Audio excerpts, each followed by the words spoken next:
Chief of the General Staff of the Armed Forces, General Major Oumar DIARRA, was a guest on the ORTM news program to reassure us about operations accomplished by our FAMa in the future of operation throughout the national territory.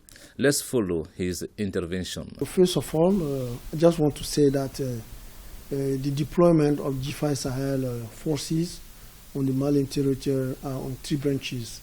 We have the HQ, the headquarters of the G5 Sahel here in Mali, in Bamako, sector west, along the Mauritanian border, where we have a force deployed in Nampala and Gumakura, and the other side is sector center, which is along the Burkina Faso border, going to the Niger, the three border area.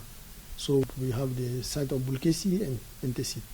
This is generally the deployment of G5 Sahel on the Malian territory.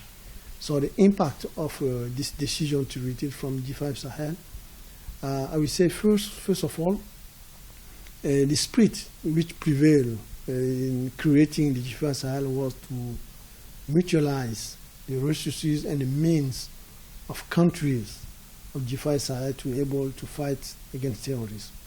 So I think that they will have a shake on this first point. Secondly is it creates a discontinuity on the operational the Sahel ban.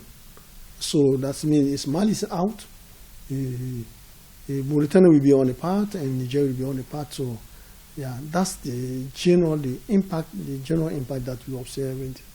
On the Malian side, I will say that the impact is very weak. It's very weak because the forces which are deployed in this installation are already Malian forces, and they say we just move from G5 Sahel command and fall under the command of the Malian armed forces. Secondly, I will say that 98% of the logistic support was assured by the Malian government. We provide every 98% of the logistic support was assured by the Malian government. So the 2%, which was the additional support of G5 Sahel to the Malian armed forces, was even suspended for a while. The last additional support, which was provided to the other countries, Mali did not benefit from this support, and we don't know what is the reason. So I will say the summary that on the Malian side, the impact is very weak, and I'm not sure that we will have to reinforce, to be vigilant, all this installation, which were under the control of the G5 Sahel. The Vice